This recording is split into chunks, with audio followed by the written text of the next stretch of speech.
kana har'a waa'ee osoo rafanii sirriirratti fincaa'uu daa'immanii ilaalchisee barnoota gabaabamaatiif qabadheen jira. Hanga dhumaatti na hordofaa.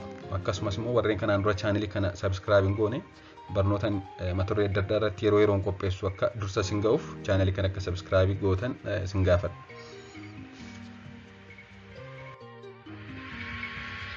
Daa'imman ji'a muraasa jalqabaa guyyaatti hanga 15 fincaa'uu danda'u.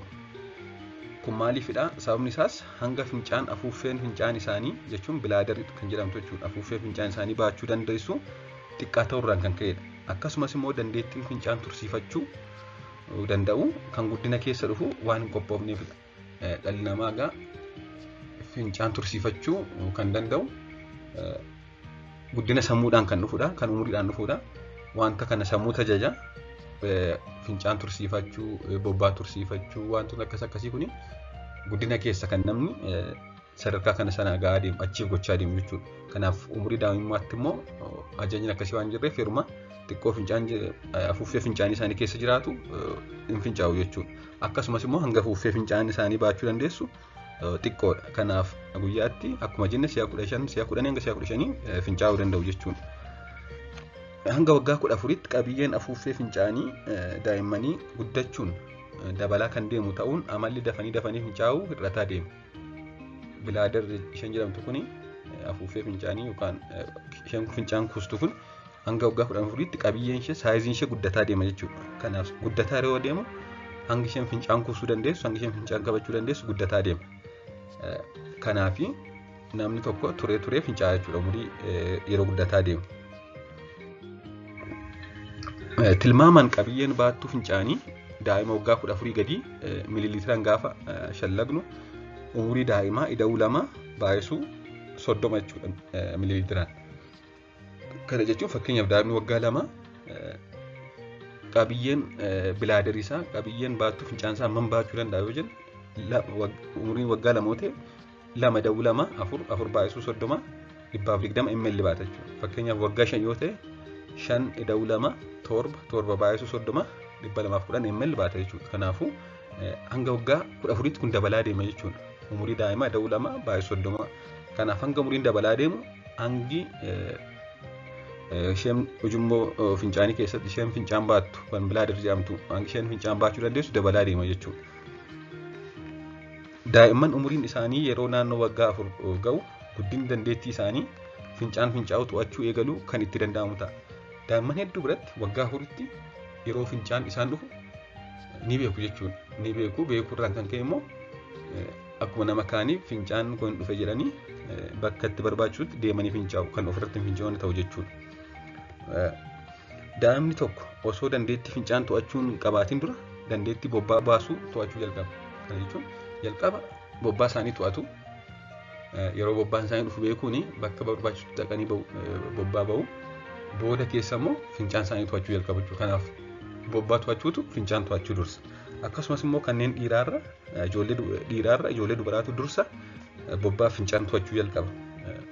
Guddina keessatti ijoolleen saalaan dubartoota ta'an hin dursu ijoollee dhiiraa kana duwwaallee miti afaan dubbachuu irratti ka'an deemuu irratti taa'uu irratti waan duratti ijoolleen saalaan dubartoota ta'an kan xinnoo dursan ta'anii argamu. Daa'imni osoo rafuu osoo hin beekin fincaa'uun hanga waggaa 4tti kan eegamudha. Kan rakkoo hin qabnedha. Hanga waggaa 4tti daa'imman daayipparii fa'aa fayyadamuu qabu jechuudha. Maaliif guyyaas haa ta'u halkan yeroo fincaan isaan dhufu beekuu dhiisuu danda'u. Haa ta'u malee hanga waggaa 4tti kun halkan guyyaa yeroo hedduu naannoo waggaa 2 booda dubbachuun yeroo fincaan isaanii dhufu fincaa'uu danda'u. Garuu halkan yeroo rafan daayipparii fayyadamuu qabu jechuudha. Hanga waggaa 4tti kan eegamudha waan ta'eef. Haa ta'u malee waggaa 5 booda sadarkaan guddina umurii isaanii irraan kan ka'e sadarkaa guddina umuriin kan dhufu sadarkaa guddinni sammuu isaanii yeroo rafanillee yeroo fincaan isaan dhufu sammuun isaanii kan isaan beeksisuun akka isaan irraa ka'anii fincaan isaan taasisa jechuudha. Waggaa 5 booda daa'imman ciisanii sirriirratti fincaa'uu qaban jechuudha. Kanaafuu daa'imni waggaa 5 olii ji'atti halkan 2 fi isaa ol akkasumas daa'imni waggaa 6 fi isaa olii ji'atti halkan 1 fi isaa ol yeroo rafan kan osoo hin beekin bakka ciisanitti fincaa'an yoo ta'e akka dhibee tokkotti lakkaa'ama. Kana jechuun afaan Ingiliffaan nocturnal enuresis jedhama kuni. Nocturnal enuresis qabu jedhamee yaadama jechuudha. Kun normaali miti jechuudha. Waggaa 5 booda ciisanii siree irratti fincaa'uun. Akka addunyaatti daa'imman umuriin isaanii waggaa 5 olii kan parsantaa 20 ta'an osoo hin beekin rafanii fincaa'uun siree jiisu jedhamee tilmaamama. Waggaa 5tti egaa daa'imman parsantaan 20 ciisanii siree irratti kan fincaa'an jiru jedhamee yaadama. Wanti kun haa ta'u malee wanti kun yeroo umuriin dabalu hir'ataa deema. Daa'imni akkasii suuta kanarraa bilisa ta'aa deemuun naannoo waggaa 10 dhiironni parsantaan 8 akkasumas ijoolleen dubaraa parsantaan 4 qofti rafanii kan siree irratti fincaa'an ta'anii argamu jechuudha. Akkasumas wanti kun ammas erga waggaa 10 ga'anillee hir'ataa deemuun umurii dargaggummaa booda namoonni parsantaa 2 qofatu bakka ciisanitti ciisanii siree irratti fincaa'u jedhamee tilmaamama. Kanaafuu wanti kun maal agarsiisa? Wanti kun waggaa 4 booda yoo happen godhe yoo uumame akka dhibeetti lakkaa'amuyyuu malee osoo yaala hin argatiin umurii dheeraa kennuufi suuta kan dhiisaa deemudha jechuudha. Daa'imman dhibee kana qaban bakka lamatti qoodamu. Isaanis kanneen jalqabumarraa yeroo rafan fincaa'uu to'achuun hin shaakalle. Kana jechuun primary enuresis jedhama kuni. Primary nocturnal enuresis jalqabumaa kaasee to'achuu hin dandeenye jechuudha. Kanneen gosni biraa immoo kanneen erga ji'a 6 oliif dandeettii rafanii fincaa'uu ittisuu erga danda'anii booda dudduuba deebi'uun akka bifa haaraatti siree irratti fincaa'uu galan. Warreen kun akkamii naannoo waggaa 4-5 halkan siree irratti fincaa'uu dhiisu ji'a 6 fi yeroo fincaa'an isaanii dhufu kaanii fincaa'uu. Haa ta'u malee ji'a 6 booddee akka haaraatti dudduuba deebi'anii siree irratti fincaa'uu eegalu jechuudha osoo hin beekin. Haa ta'u malee kan baay'inaan dhufu kanneen jalqabumarraa yeroo rafan fincaa'uu to'achuun hin shaakalle. Isaanis parsantaa 80 harka 100. Wantoonni dhibee akkasii fidan hedduudha. Daa'imman maaliif erga waggaa 5 ga'anii booda siree irratti fincaa'u jennee yoo ilaallu wantoota hedduutu wanta kana fiduu danda'a. Isaan keessaa kanneen gurguddoon ni jalqaban maatiin kan dhufudha. Kana jechuun abbaa fi haati daa'ima tokko lamaanuu ijoollummaatti dhibee kana qabu taanaan rafanii siree irratti fincaa'u taanaan yeroo ijoollummaa isaanii erga waggaa 5 guutanii yoo lamaanuu wanta akkasii qabu ta'e carraan daa'imni isaanii sun dhibee kana qabaachuu parsantaa 75 ol ta'a jechuudha. Akkasumas immoo abbaa yookaan haati qofti kan dhibee kana qaban yoo ta'e immoo parsantaa 40tti gad bu'a jechuudha wanti kun. Lamaanuu kan hin qabne yoo ta'e immoo abbaa fi haati ijoollummaatti kan siree irratti fincaa'u yoo ta'e erga waggaa 5 guutanii carraan daa'imni tokko qabaachuu parsantaa 15tti gad bu'a. Kanaafuu maatiin kan dhufu ta'a jechuudha hedduun isaa. Inni kaan immoo daa'imman dhibee xiinsammuu qabanidha. Dhibeen xiinsammuu qabaachuun akka daa'imman siree irratti fincaa'u taasisa jechuudha. Daa'imman dhibee xiinsammuu qabu carraa inni rakkoo akkasii qabaachuu danda'u ol ka'aadha. Akkasumas immoo dhibeen kunillee dhibee xiinsammuu fiduu danda'a. Maaliif daa'imman yeroo siree irratti fincaa'an ganama ka'anii ofitti aaruu ganama ka'anii maatiitti eekamu kun immoo maal godha daa'imni sun akka dhibee xiinsammuu godhatu taasisa jechuudha. Kanaafuu dhibee xiinsammuu qabaachuun jalqabuma akka daa'imni siree irratti fincaa'u taasisa. Erga daa'imman siree irratti fincaa'an immoo akka dhibee xiinsammuu godhatan taasisa jechuudha. Wantoonni akkasii wal qabatanii deemu jechuudha. Inni kaan afuuffeen fincaanii daa'ima sanaan daftee si'achuu amala akkasii yoo qabaatte.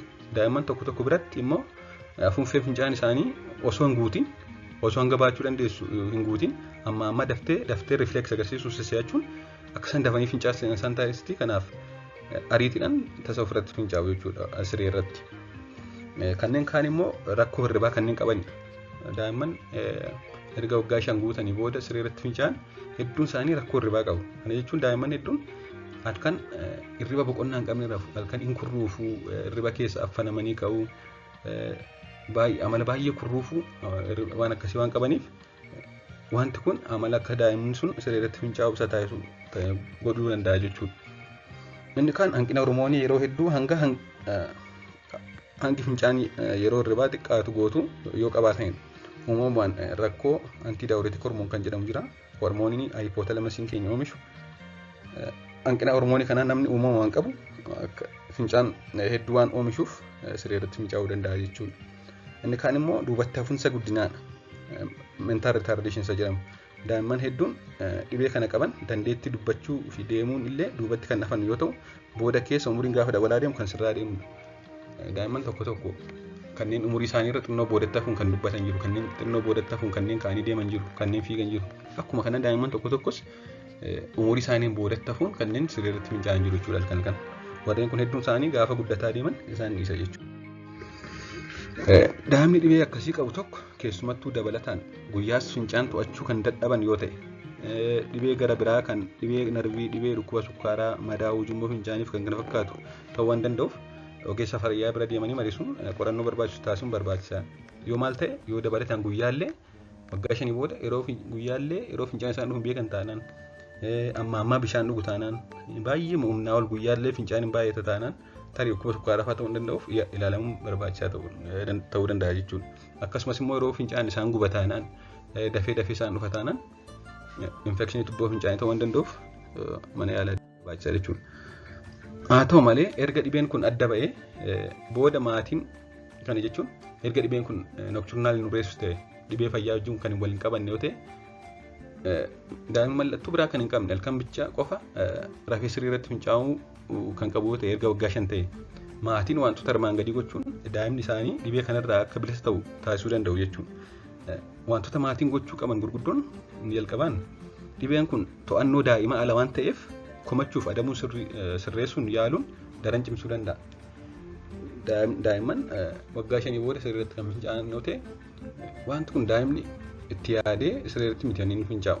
Wanti kun to'annoo isaa alaa, beekumsa isaa alaa waan ta'eef daa'ima kana reebuun, komachuun, arrabsuun maal jechuun akka inni sirreessu taasisuun kan sirraa'u miti jechuudha. Kanaaf maatiin wanta akkasii dalaguu dhiisuu qabu. Lammaffaa maatiin ofiin obsa godhachuun akkuma sila jenne hedduun isaa gaafa isaan guddataa deeman kan dhiisaa deemu waan ta'eef akka dhibeen kun umuriin badu, umuriin dhiisaa deemu daa'ima sana jajjabeessuun hanga sanatti immoo hanga daa'imni sun dhiisutti immoo halkan uffata pilaastika ta'e kan akka fincaan siree hin seenne godhu daa'ima jalaafuun barbaachisaadha jechuudha. Daa'ima sana komachuun, reebuun hin barbaachisu jechuudha. Akkasumas daa'ima sana illee jajjabeessuu qabu jechuudha. Inni kaan bishaan, buna, shaayii fi dhangala'aa kamillee yoo xiqqaate sa'aatii hirribaa dura sa'aatii 2 osoo hin dhugin tursiisuu. Osoo hin dhugin tursiisanii raffisuu. Kana jechuun maali? Fakkeenyaaf daa'imni sa'aatii 3tti rafoo ta'e halkan sa'aatii 1 booddee daa'imni waa tokko dhuguu hin qabu jechuudha. Daa'ima yeroo jennu wanti kun umurii waggaa 5 booda waan ta'eef ijoollee waggaa 5 booda yoo halkan rafanii siree irratti fincaa'u ta'e osoo rafiin dura, osoo gara siree hin deemin dura sa'aatii 2f wanta akka bishaanii, wanta akka bunaa, shaayii, wantoota dhangala'oo biraa osoo hin dhugan ta'e gaarii jedhama. Kana goonaan hedduun isaanii halkan akka hin fincoone ta'u jechuudha. Gara biraan immoo wanti guddaa maatiin dalaguu qabu yeroo hundaa fincaan jiraates dhibes, fincaan jiraachuu baates jiraates yeroo rafuuf jedhan gara mana fincaanii deemuu akka qaban taasisuudha. Fakkeenyaaf yeroo hundaa sa'aatii 3tti rafoo ta'e daa'imman akkuma gara mana siree deemuu fedhaniin jalqaba fincaan jiraates dhibes mana fincaanii deemanii akka isaan fincaan xiqqoo jiru illee akka isaan fincaa'uu yaalan taasisuu qabu. Tokko akkuma armaan olitti jenne sa'aatii 2f osoo rafiin dura wantoota dhugaman bishaan, shaayii, buna waan akkasii dhuguu hin qabanii. Lammaffaa yeroo hirriba isaanii gara kutaa hirribaa deeman mana fincaanii dhaquun fincaan jiraatus dhibus yaaluu qabu. Akka fincaan hin jirtullee akka isaan fincaa'an. Inni kaan immoo halkan sa'aatii dhibeen kun yeroo hedduutti mudatu, yeroo hedduutti dhufu adda baafachuun dursanii dammaqsuun, alarmii fayyadamuun jechuun akka isaan kaanii fincaa'an taasisu. Fakkeenyaaf wanti kun yeroo hundaa sa'aatii konstaanteetti dhufa. Fakkeenyaaf sa'aatii 7 dhufuu danda'a halkan. Kanaaf gaafa isaan fincaa'an sa'aatii isaa adda baasuun yeroo hedduu naannoo sa'aatii 7-6 fincaa'u ta'e sa'aatii naannoo sa'aatii 5 walakkaa dursanii alarmii guutuun akka inni ka'ee fincaa'u taasisuudha jechuudha.